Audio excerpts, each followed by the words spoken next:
에밀 레종.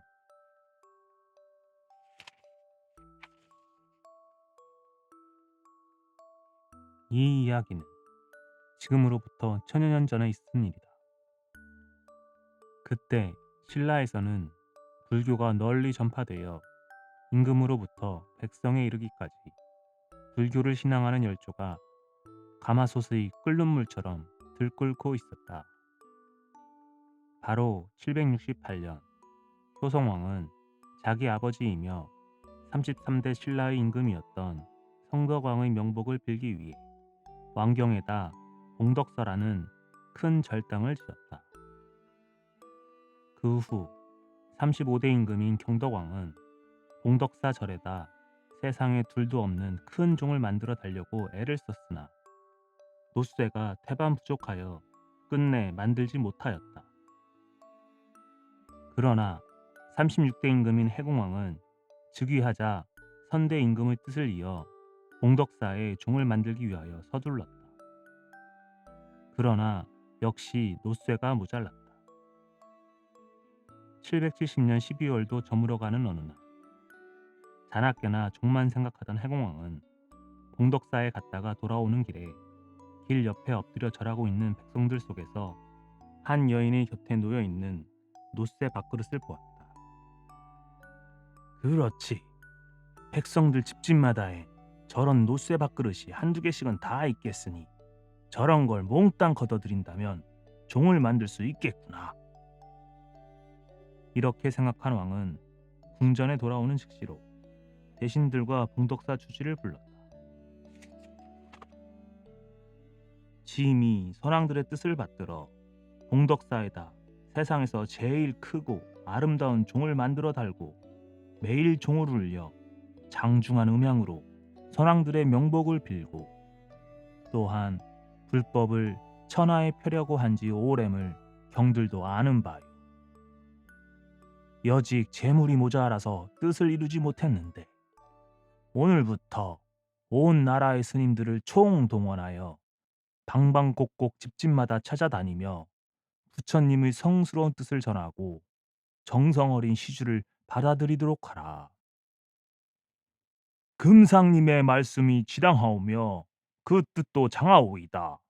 하지만 오래전부터 재물을 모으노라고 애써왔지만 노쇠와 철부치가 태반 부족이라서 착수하지 못하고 있나이다. 넓고 넓은 우리나라 집집마다에는 놋그릇 한두 개쯤은 죄다 있을 텐데 그걸 모으면 어찌 노쇠가 부족하겠느냐. 그리고 티끌모아 태산이라고 노쇠가 없는 집에서는 돈을 내고 돈이 없으면 피륙이나 나달을 내면 될 터인즉 재물이 부족할 리 만무하도다. 이리하여 중들은 나라 안을 참빗질하면서 시주를 많이 하는 사람은 죽어서도 극락세계에 갈 것이고 시주를 하지 않으면 죽어서 천벌을 받는다고 설교하였다. 그리고 이는 임금의 어명인즉 거역하면 당장 형벌을 면치 못한다는 바람에 백성들은 자기 힘이 자라는 대로 재물을 바쳤다. 이때 봉덕사의 한 젊은 중도 남쪽으로 나가서 집집마다 돌아다니며 시주를 받았다. 그러던 어느 날 젊은 중은 산골짜기에 외따로 쓰러져가는 오막살이 집이 있는지라 한 집도 빼놓지 말라는 임금님과 주지의 말을 명기하고 지친 다리를 끌며 찾아갔다. 주인을 찾은 지 이슥하여 젊은 부인이 어린 딸을 안고 나오는데 얼굴은 백지장 같고 눈은 한치나 들어갔는데 바람만 불어도 넘어질 것만 같았다. 중은 합장을 하고 연부를 외우며 찾아온 사연을 아뢰었다. 임금님께서 부왕님의 성스러운 뜻을 받들어 봉덕사에다 큰 종을 만들어 달고 불법을 세상에 펴서 온 나라 백성들이 부처님의 덕을 입게 하시려고 소승을 보내어 시주를 받아오라 하셨으니 부인께서도 정성 어린 시주를 해 주옵소서. 중의 말을 들으며 땅이 꺼지게 한숨을 쉬던 부인은 마지못해 대답했다. 알겠사옵니다. 내 남 없이 다 하는 일에 나라고 왜 빠지겠나이까. 그렇지만 보시는 바와 같이 애아버지 병구원을 하느라고 팔 건 다 팔고 나니 집엔 돈 한 푼, 쌀 하나 없나이다. 녹그릇이나 노숟가락도 됩니다. 우리 집은 대대로 가난하여 노쇠 부치는 써본 적도 없나이다. 가난이 죄라더니 그제는 부세를 내라고 조르고 어제는 사흘씩이나 굶은 사람을 부역에 나오라고 들볶고 오늘은 또 시주를 하라고 못살게 구니 내일은 또 뭘 내라시겠는지요. 우리 집엔 나와 이 애밖에 없으니 나를 죽이고 이 애나 가져가든지 아니면 이것도 집이라면 헐어서라도 가져가옵소서. 젊은 중이 아무리 샅샅이 눈여겨봐야 정말 시주할 물건이란 없는지라 돌아서고 말았다. 그런데 이것이 화군이 될 줄은 누가 알았으랴.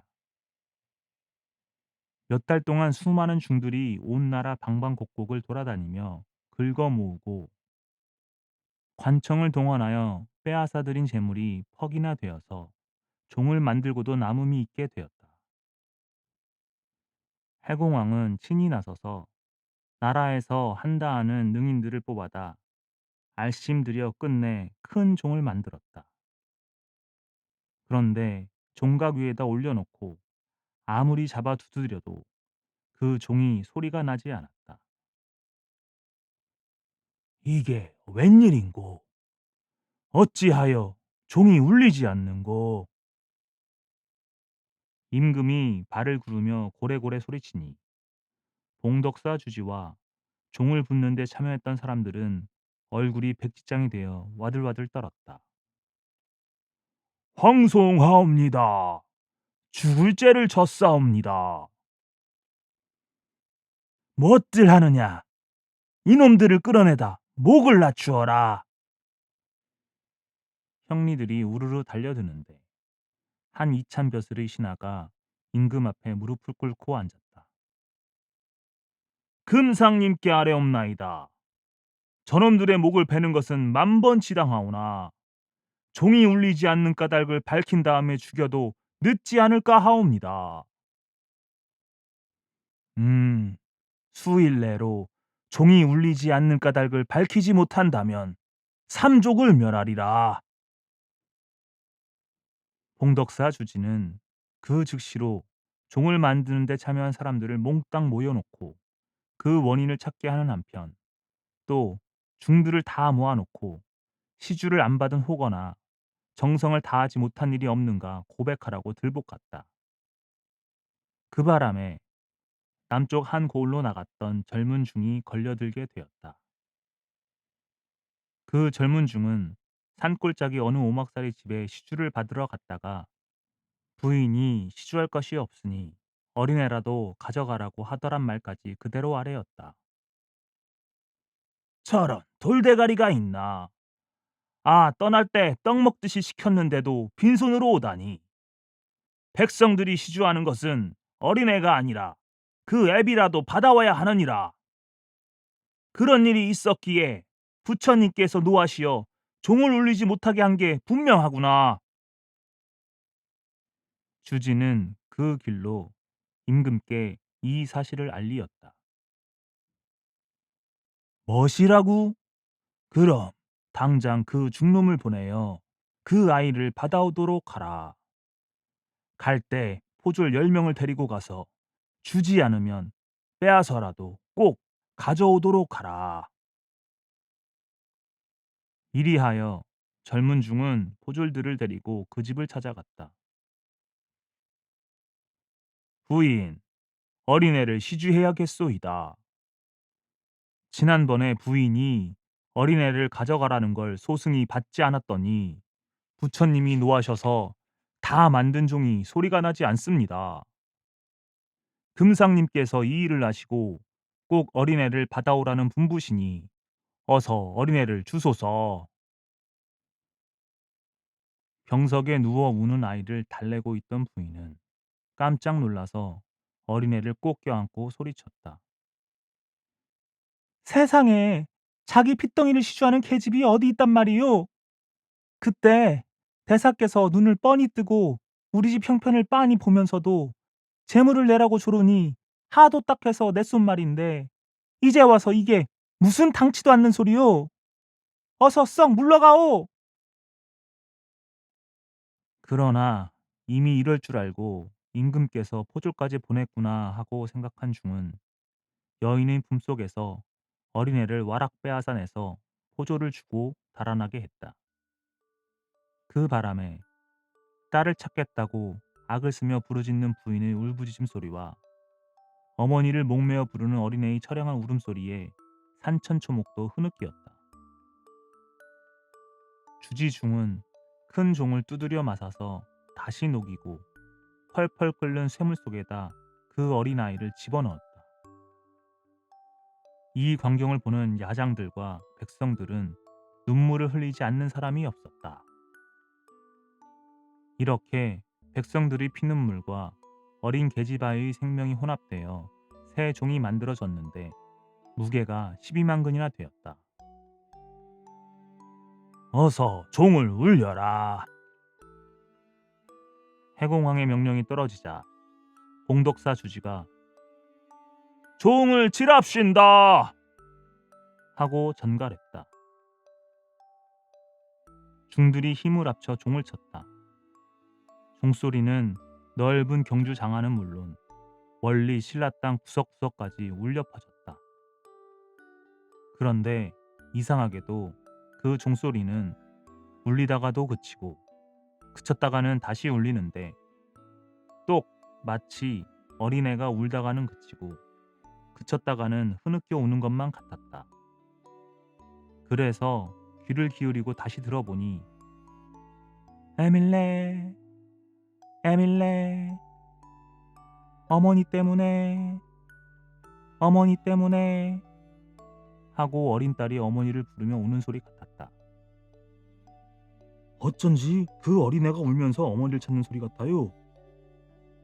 세상에, 이런 기막힌 일이 어디 또 있겠소? 백성들은 종소리가 울릴 때마다 이렇게 주고받는데 그 종이 에밀레, 에밀레 하고 운다고 하여 에밀레 종이라 부르게 되었다. 지금도 에밀레 종은 경주 박물관 서당에 놓여 있다고 한다.